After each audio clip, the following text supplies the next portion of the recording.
ruku dan sujud kedua-duanya merupakan bentuk pengagungan, ya, pengagungan dan pengakuan kita akan kebesaran Allah Subhanahu wa Ta'ala.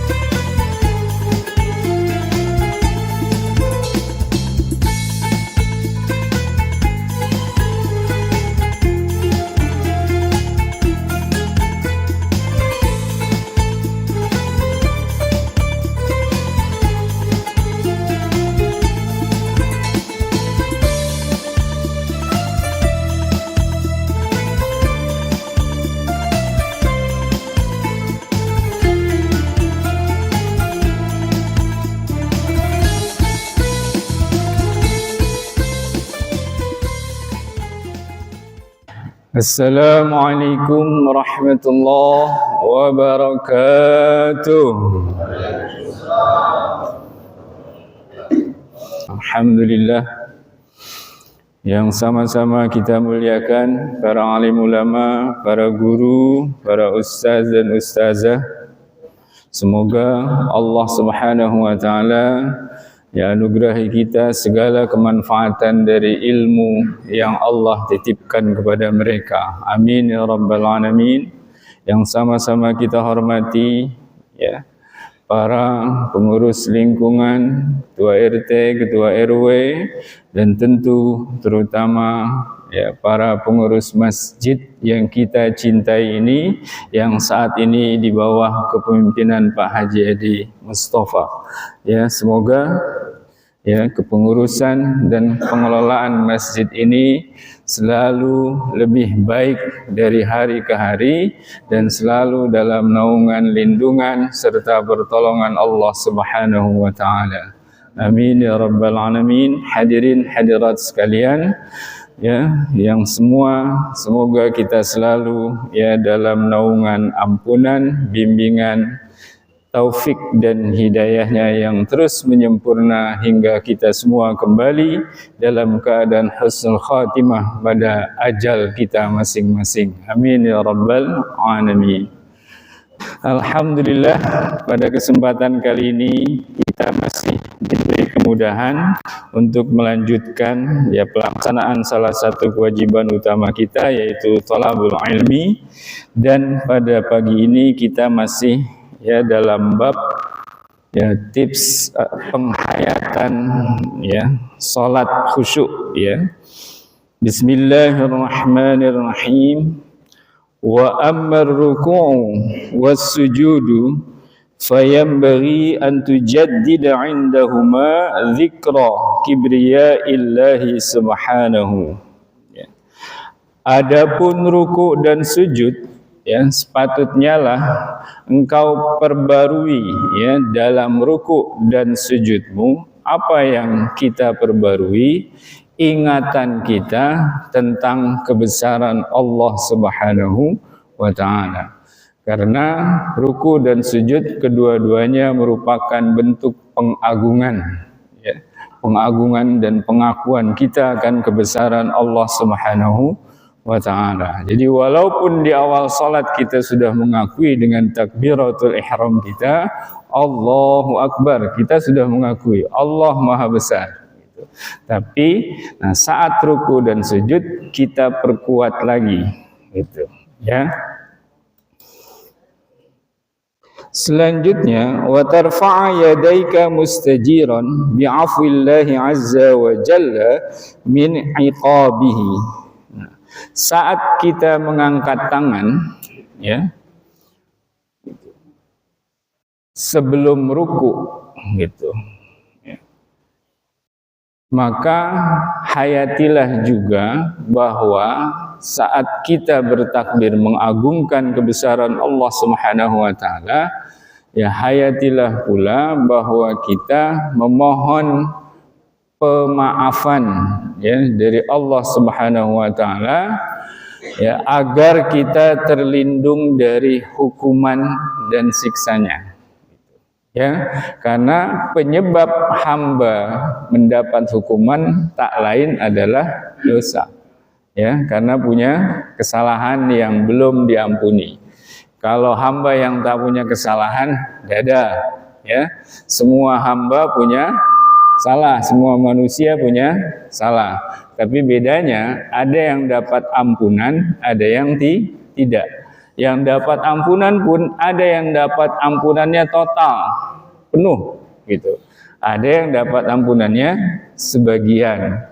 Nah, tentu kita semua berharap Allah menganugerahi kita ampunan yang penuh, ya, ampunan yang total, bahkan mudah-mudahan luber gitu. Bukan sekedar memenuhi diri kita, maghfirah yang Allah berikan, tapi luber ke sekeliling kita, gitu. Ya, luber ke sekeliling kita. Saking banyaknya nih curahan maghfirah yang Allah kasih, diri kita penuh, ya, kebanjiran, ya, oleh maghfirah Allah, bahkan sampai meluber. Kalau udah meluber berarti orang di sekeliling kita dapat juga maghfirah lewat wasilah kita. Gitu. Ya, mulai dari orang terdekat. Kan ada kisah di mana iblis rela menggendong orang yang mau sholat berjamaah ke masjid supaya tidak jatuh dalam perjalanan ke masjid. Iblis gitu. Ya, rela ngebantuin orang mau sholat jamaah sampai digendong sama iblis. Alasannya apa? Supaya maghfirah yang telah Allah berikan, ya, maghfirah, supaya orang itu tidak dapat maghfirah yang lebih besar lagi, yang luberannya lebih luas.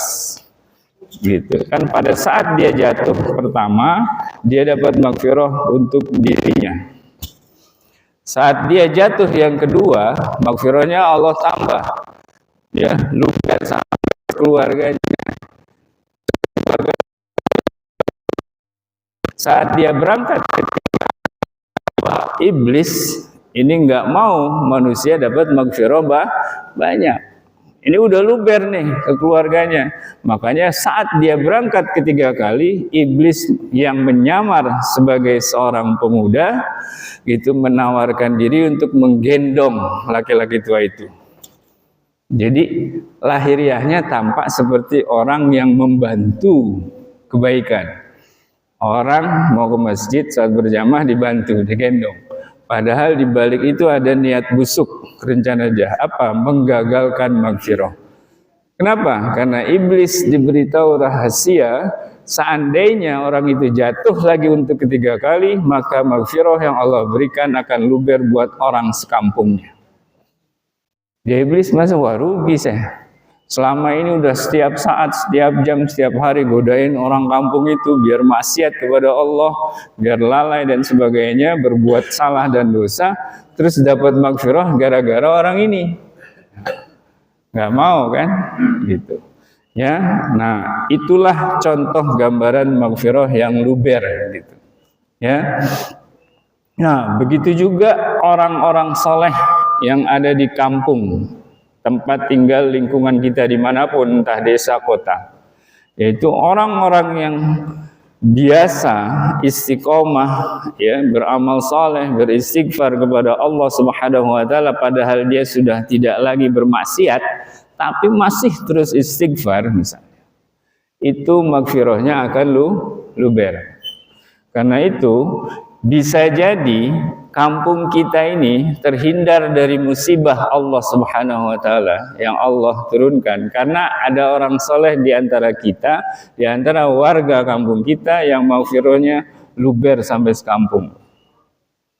Kita lihat kan di berita-berita, banyak tempat lain Allah beri musibah, ada kebanjiran, ada angin puting beliung, ya, ada banjir bandang, ada longsor, ada tanah bergerak dan sebagainya, ada gempa. Gitu. Tapi alhamdulillah tempat kita aman, damai, sejahtera. Memang Allah tak bisa, Pak? Bisa. Goyangannya sedikit 3 menit hancur kan gitu. Ya, diputar tanahnya, tenggelam semua. Gitu. Ya. Kasih hujan, badai, petir, sambar menyambar, bisa. Tetapi kenapa? ternyata Allah menurunkan maghfirah. Padahal kita sadar kita masih berbuat salah. Di kampung ini masih ada yang berbuat maksiat, tapi ternyata maghfirah Allah lebih besar. Nah, itulah ya gambaran maghfirah Allah. Karena itulah kita diajarkan untuk memuliakan orang-orang saleh, apalagi ulama. Karena dengan sebab mereka itulah biasanya rahmat dan maghfirah Allah meluber ya ke sekitar orang saleh dan ulama itu. Ya. Gitu. Nah, jadi saat kita bertakbir hendak ruku, ya jangan lupa, ya Imam Al-Ghazali memberikan tips, ya hayati juga bahwa kita ya meminta pemaafan dari Allah Subhanahu Wa Taala, ya atas dosa kita agar kita tidak dihukum. Jadi saat kita bertakbir hendak ruku, Allahu Akbar, kita mengagungkan Allah seraya berserah diri dengan menyetorkan kesalahan. Ya, Allah Sallallahu Alaihi Wasallam mengabarkan bahwa saat hamba berdiri dalam sholat, itu seluruh dosa-dosanya diletakkan di bahu orang itu. Ya, jadi saat kita berdiri dalam sholat, maka dosa-dosanya diletakkan di bahu. Nah, ketika sang hamba ruku dan sujud, maka dosanya berjatuhan. Itulah salah satu fadilah ruku dan sujud. Makin lama rukunya, makin banyak dosanya berjatuhan. Makin lama sujudnya, makin lama dosanya yang berjatuhan dari dirinya. Jadi, ya kalau bisa kita perlama ruku dan sujud kita, terutama saat sholat sendiri. Ya kalau lagi jadi imam sholat jamaah ya normal aja, tasbih 3 kali, nah, ya gitu, ruku tasbih 3 kali, sujud tasbih 3 kali, paling ditambah sedikit di sujud terakhir, gitu. Ya, tapi di luar itu kalau mau memang kita nikmati selama mungkin, ya kita berharap ya dosa-dosa dari pundak kita ini semua berjatuhan sampai habis, ya dengan memperlama ruku dan sujud kita, maka lakukanlah saat kita sholat sendiri. Silakan sepuas-puasnya. Jadi makin lama saat kita ruku, ya kan awalnya kan ditaruh di pundak, saat ruku jatuh kan, gitu. Nah, tapi kalau kemudian hanya sebentar, sudah bangun lagi, belum semuanya jatuh, masih ada yang ke bawah lagi. Sujud, jatuh lagi, lebih banyak jatuhnya karena lebih rendah. Gitu. Ya. Nah, kalau kemudian setiap sholat, semua dosa kita habis, alhamdulillah. Nah, itulah ibarat ya orang yang mandi setiap 5 waktu di sungai yang bersih mengalir. Jadi setiap sholat bersih lagi, setiap sholat bersih. Nah, salah satunya adalah saat ruku dan sujud, maka dosa-dosanya berjatuhan. Ya, jadi kalaupun ya saat kita jadi makmum ada imam yang ruku dan sujudnya lebih lama, gitu kan? Ya berarti justru kita bersyukur. Kenapa? Alhamdulillah dosa kita yang berjatuhan lebih banyak, gitu ya. Jadi jangan kesel juga nih. Mungkin kan ada orang kecepatannya beda-beda ya, gitu. Ya, mungkin ada imam yang ruku dan sujudnya lebih lama, ya kita bersyukur saja. Kenapa? Berarti dosa kita lebih banyak yang berguguran, yang berjatuhan. Itu salah satu hikmah dan fadilah dalam ruku dan sujud. Summa tasta'nifalahu dhullan wa tawadu'an bi ruku'ika.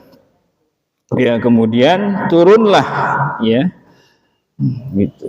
Dalam ruku ya dengan mengangkat gitu. Dengan mengangkat kehinaan dan kerendahan diri kita. Gitu. Ya, karena kan di awal kita sudah mengakui ya, kebesaran Allah, berarti kita ruku itu berarti sedang mengagungkan Allah, berarti yang kita naikkan Ya, dalam diri kita itu derajat kehinaan dan kerendahan kita. Ya, itu. Wa tajtahida fi tarqiqi qalbika. Ya, dan bersungguh-sungguh dalam usaha melembutkan hatimu, wa tajdidi khusyu'ika, dan memperbarui kekhusyuanmu,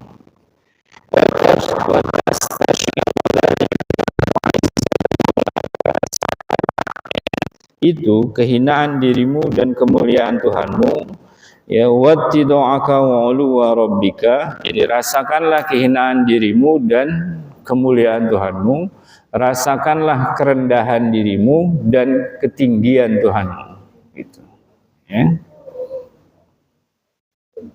Wa tasta'ina ala taqriri dzalika fi qalbika bilisanika, dan untuk memperkuat penghayatan itu dalam hatimu, maka perkuatlah dengan lisanmu. Fatusabbiha, maka bertasbihlah kamu, ya, subhana rabbiyal azimi wa bihamdi, gitu ya. Jadi untuk memperkuat penghayatan kita di dalam ruku, maka ucapkanlah tasbih ruku, subhana rabbiyal azimi, minimal segitu ya. Tapi biasanya dengan tambahan wa bihamdi, misalnya ya, subhana rabbiyal azimi wa bihamdi.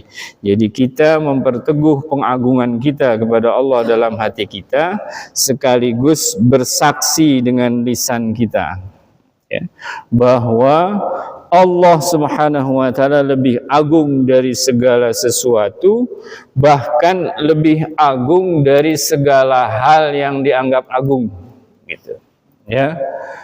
Ya, ada banyak hal yang dianggap agung oleh manusia, oleh makhluk. Nah, Allah Subhanahu wa ta'ala lebih agung daripada semua itu, ya.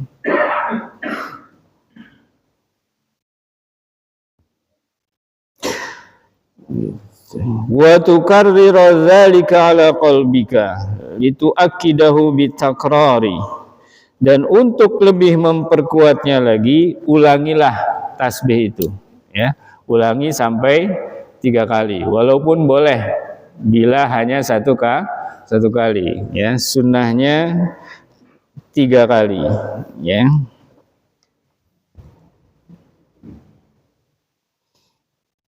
Thumma tartafi'a min ruku'ika mu'akkidan lirraja'i fi nafsika.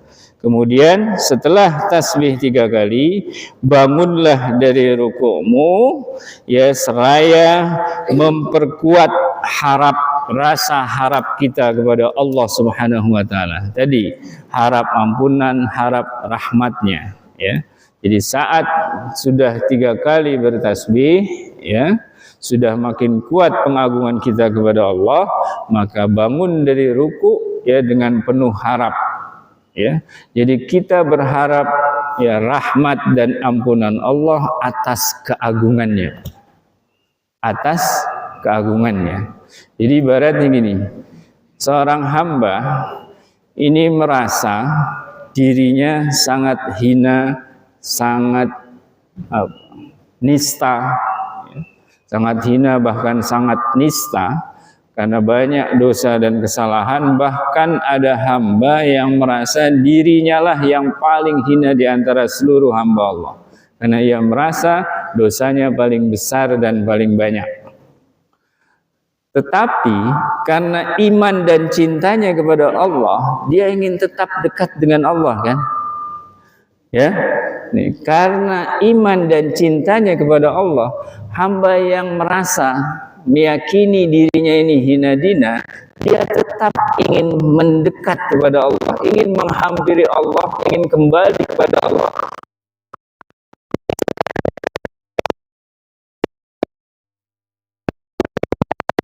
Orang yang ingin menemui orang yang mulia, malu nggak? Malu. Dia merasa orang biasa, bukan siapa-siapa, tapi hati sebenarnya pengen ketemu ada tokoh besar, agung. Kira-kira percaya diri kita untuk datang menghampiri? Tidak, malu biasanya. Malu. Kenapa? Karena saya kotor, saya hina. Gitu. Sementara yang mau saya hampiri itu mulia, suci. Gitu. Nah, lalu bagaimana seorang hamba yang begitu rupa kok tetap bisa bahkan bersemangat untuk mendekat kepada Allah Subhanahu wa taala, karena yang jadi pegangannya adalah kebesaran dan keagungan Allah Subhanahu wa taala. Ketika ada seseorang misalnya ya diperlakukan zalim oleh orang lain, maka tanda kebesaran orang itu adalah ia mau memaafkan. Makin besar jiwa seseorang akan makin besar maafnya, walaupun pelaku kejahatan itu bukan siapa-siapa. Katakanlah ada pembantunya, tukang sapunya berkhianat, korupsi, atau bahkan mungkin nauzubillah, mudah-mudahan tidak terjadi pada siapapun di antara kita dan keluarga kita. Ada pembantunya yang sudah diangkat, ya, diberi pekerjaan, diberi penghidupan yang layak, penghasilan, fasilitas ini itu, ternyata malah misalnya membunuh anak tuannya. Tapi ketika tuannya ini betul-betul berjiwa besar, maka ia rela memaafkan ketika si pelaku kejahatan memang menyadari dan minta maaf. Misalnya. Jadi sikap pemaaf itu menunjukkan kebesaran, dan tidak ada yang punya kebesaran selain atau lebih besar daripada Allah. Karena itulah Allah nyatakan, sebanyak apapun, sebesar apapun dosa hamba dari yang pertama Allah ciptakan sampai hamba terakhir yang Allah ciptakan, seluruh dosanya dikumpulkan, dibandingkan dengan maghfirah Allah, masih lebih besar, lebih luas maghfirah Allah. Kenapa? Allahu Akbar, Allah Maha Besar, Maha Agung. Jangankan dosa kita sendiri dikumpulkan, dosa seluruh manusia dikumpulkan, ya, maka seluruh dosa itu masih kalah luasnya dan banyaknya dengan rahmat dan maghfirah Allah. Nah, karena itulah hamba yang tadinya pun, hamba yang tadi yang merasa paling hina dina dan nista sekalipun, ia berani menghadap kepada Allah. Ia percaya diri untuk mendekat kepada Allah. Ia bersemangat untuk kembali dan pulang kepada Allah. Bukan dia percaya diri atas dirinya, dia percaya diri. Kenapa? Saya yakin, saya percaya karena Allah Maha Besar, Maha Agung. Kebesarannya tak terbatas sehingga maaf dan ampunannya pun tak terbatas. Jadi tetap berani menghampiri. Dan memang itulah satu-satunya cara dan jalan untuk selamat dari murka Allah.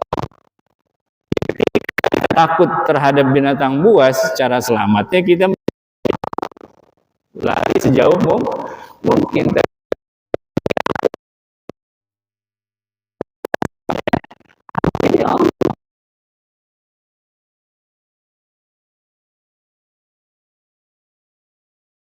Kita gitu ya. Nah, apa yang jadi pegangan kita? Jangan kita berpegang pada amal kita. Wah, saya berani mendekat kepada Allah karena saya punya amal soleh, misal gitu. Ya masih kurang pantas, Pak. Emang amal kita punya siapa? Kita kan berikrar, inna salati wa nusuki wa mahyaya wa mamati lillahi rabbil alamin. Dan ikrar kita itu mengikuti ikrar Rasulullah SAW yang mendapat perintah ayat tersebut langsung dari Allah. Kan sebenarnya ayat itu perintah buat Rasulullah SAW. Jadi Rasulullah SAW saja Allah perintahkan untuk berikrar, inna salati, sungguhnya salatku, wa nusuki, dan semua ibadahku. Ya, sedekah, puasa, zakat, infak, semua, umroh, haji, gitu. wa mahyaya, dan kehidupanku, berarti dengan segala aspek dan kegiatannya, wa mamati, dan matiku, lillahi rabbil alamin, milik Allah. Salah satu makna huruf lam adalah lil milki, untuk milik. Lillahi artinya milik Allah, sebagaimana ayat lain, lillahi ma fis samawati, milik Allah lah segala yang di langit dan segala yang di bumi. Jadi inna salati wa nusuki wa mahyaya wa mati lillahi rabbil alamin. Sungguhnya salatku, ibadahku, hidupku dan matiku milik Allah. Kalau salat kita, amal soleh kita milik Allah, bukan milik kita. Jadi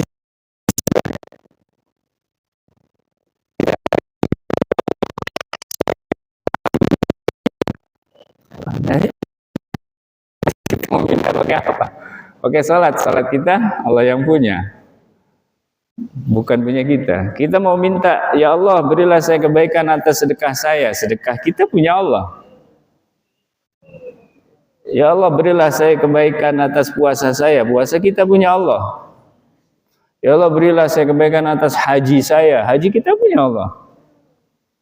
Berarti bagaimana kita minta yang paling bagus saat kita minta, ya Allah berilah saya ini, berilah saya itu, berilah saya surga, katakan atas rahmatmu, atas kasih sayangmu. Jadi alasan kita meminta, kita kembalikan alasannya juga ada pada Allah, bukan ada pada diri kita. Jadi ya Allah ampunilah seluruh dosa saya ya Allah, ya janganlah engkau hisab saya di akhirat nanti, karena saya pasti salah dan saya nggak mungkin bisa bela diri atas kesalahan saya. Karena itu ampunilah semua dosa saya, bebaskanlah saya dari hisab, atas tak terbatasnya maaf dan ampunanmu, dan atas tak terbatasnya rahmat serta kasih sayang. Itu yang jadi alasan kita minta, bukan atas kebaikan yang ada pada diri kita, karena segala kebaikan pada diri kita lillahi rabbil alamin, milik Allah. Gitu. Ya. Nah, itulah diantara bentuk penghayatan, ya, betapa agungnya Allah, ya, pemilik segalanya, betapa hinanya diri kita dan kosongnya kita. Kita ini nggak punya apa-apa dan bukan apa-apa, gitu, ya. Nah, kemudian, ya, ucapkanlah sami Allahu liman hamidah. Ya, jadi saat kita bangun dari ruku kan tadi penuh harapan tuh, ya. Harapan, ya, dapat pengabulan saat kita minta maghfirah atau ampunan misalnya, harapan juga dapat pengabulan hajat, apapun hajat yang kita minta atau kita butuhkan. Maka ucapkanlah sami Allahu liman hamidah. Artinya apa? Sami Allah, Allah maha mendengar, liman hamidah, siapa yang memujinya. Ya. Di sini ditafsirkan salah satu maknanya adalah ay ajaba liman syakara. Allah maha mengabulkan hambanya yang bersyukur. Karena memuji itu berarti bersyukur. Memuji Allah berarti bersyukur kepada Allah. Ya. Kalau syukur belum tentu memuji. Jadi kalau ada kalimat pujian, ya, itu berarti mensyukuri juga. Tapi kalau ada kalimat syukur sekedar terima kasih ya, misalnya kita berterima kasih, itu berarti nggak ada pujiannya, syukurnya ada, pujiannya ada. Tapi kalau ada orang memuji, waduh,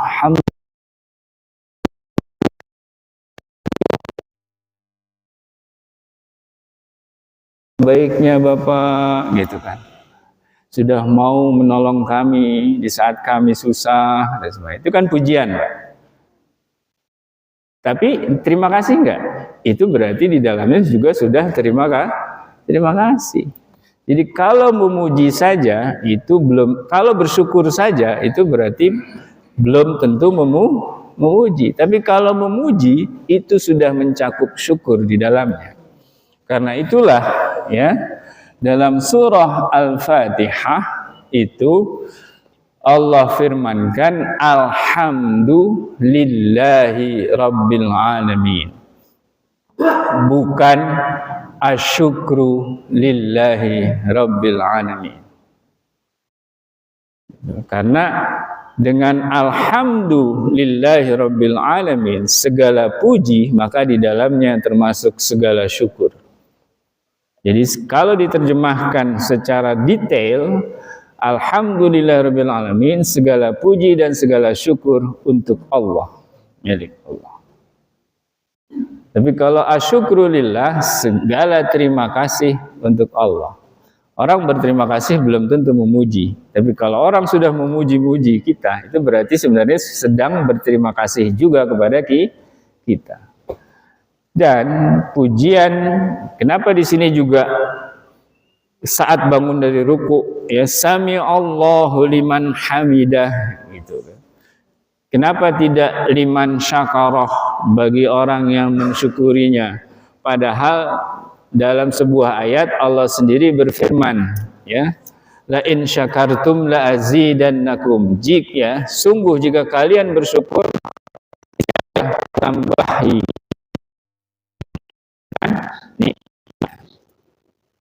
Artinya orang yang bersyukur pun sudah dapat jaminan tambahan nikmat gitu, dari Allah. Tetapi yang memuji ini lebih tinggi karena dia juga bersyukur. Rasulullah sallallahu alaihi wasallam bersabda, afdhalud du'a alhamdulillah. Afdhalud du'a alhamdulillah. Doa yang paling utama adalah pujian kepada Allah. Kita mau minta sesuatu, ya puji aja, gitu. Walaupun permintaannya nggak kita ucapkan, itu berarti sudah minta. Dan itulah cara meminta yang paling baik. Dengan bagaimana caranya? Puji. Kita datang Pak ke orang kaya, orang dermawan, kita puji-puji aja. Orang kaya, orang dermawan, gitu. Kita puji-puji aja. Kira-kira ada nggak yang dikasih buat kita? Ada. Itu cara minta yang paling baik. Nggak perlu kita secara letter luck minta, tapi puji saja, gitu. Ya, ketika kita minta misalnya rahmat Allah, ya, khususnya di dunia ini, ya, silakan puji Allah dengan nama Ar-Rahman, ya Rahman, ya Rahman, ya Rahman. Kita minta rahmat khusus, ya Allah buat kita, terutama di akhirat nanti, ya Rahim, ya Rahim, ya Rahim. Saat kita minta ampunan, ya Ghafur, ya Ghafur, ya Ghafur misalnya. Jadi dengan memuji ya Ghafur, dengan memuji ya Ghafar, itu sudah terkandung di dalamnya permintaan Rabbighfir, Tuhanku ampunilah. Kan gitu. Saat kita minta kekayaan, ya pujilah Allah, ya Ghani ya Mughni, ya Ghani ya Mughni, ya Ghani ya Mughni. Terus puji. Allah kasih enggak kekayaan? Allah kasih. Walaupun tak terucap, ya Allah saya minta kekayaan.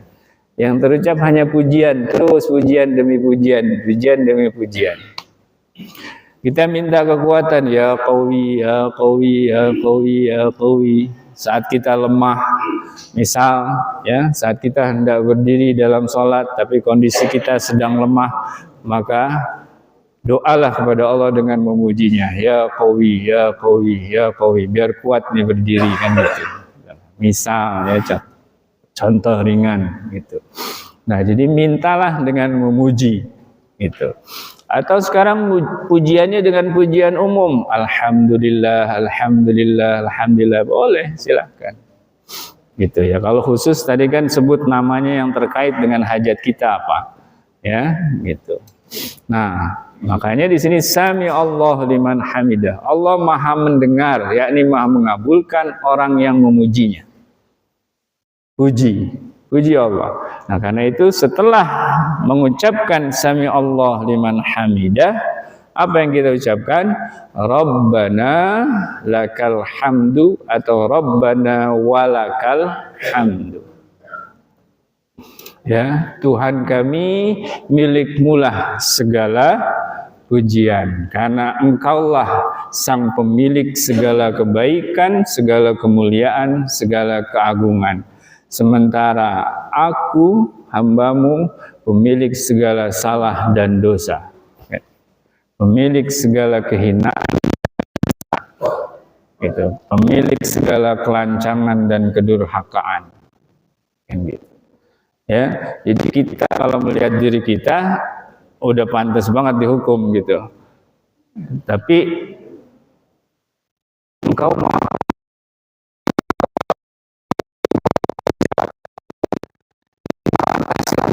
mengampuni walaupun hambamu yang paling berdosa. Jadi kepantasannya dikembalikan kepada Allah. Ya, kan ada syair yang terkenal tuh. Ya, lastu ilahi lastu lil firdausi ahla. Tuhanku, aku tak pantas masuk surga. Gitu. Tapi aku juga nggak kuat masuk neraka. Lalu apa yang diminta? Taubat, pengampunan. Gitu. Ya, fahabli taubatan waghfir dzunubi.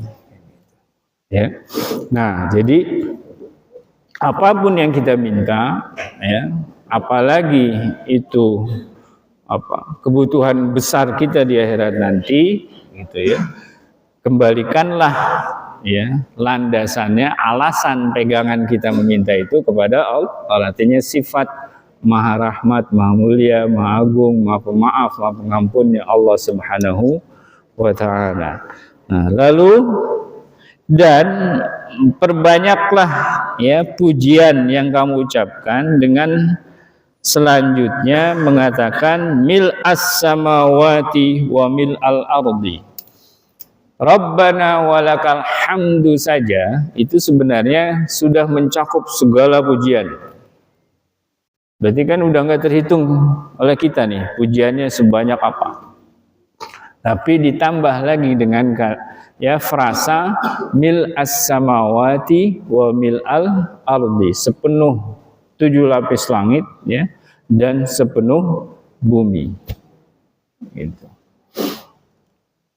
Bahkan ada riwayat dengan tambahan wa mil ama bainahuma wa mil ama syi'ta min syai'im ba'du. Ya. Gitu. Sepenuh langit, sepenuh bumi, dan sepenuh di antara langit dan bumi, serta sepenuh apapun sesuai kehendakmu di luar langit dan bumi. Karena kita tak tahu Pak, bisa jadi ada alam yang lebih luas lagi di luar alam langit dan bumi. Ya kan kalau dilihat jagat raya, ini luasnya berapa? Wah, manusia langit pertama aja loh, udah nggak kebayang lah luasnya kayak apa kan? Karena bintang itu semua adanya di langit pertama. Padahal silakan pelajari ilmu astronomi misalnya, jarak bintang terdekat berapa, jarak bintang terjauh berapa. Itu butuh bertahun-tahun perjalanan cahaya loh hitungannya. Ada yang ribuan tahun cahaya perjalanan. Jauhnya kayak apa? Ya, cahaya yang dihitung dalam ilmu fisika ya. Itu karena cahaya juga bertingkat-tingkat.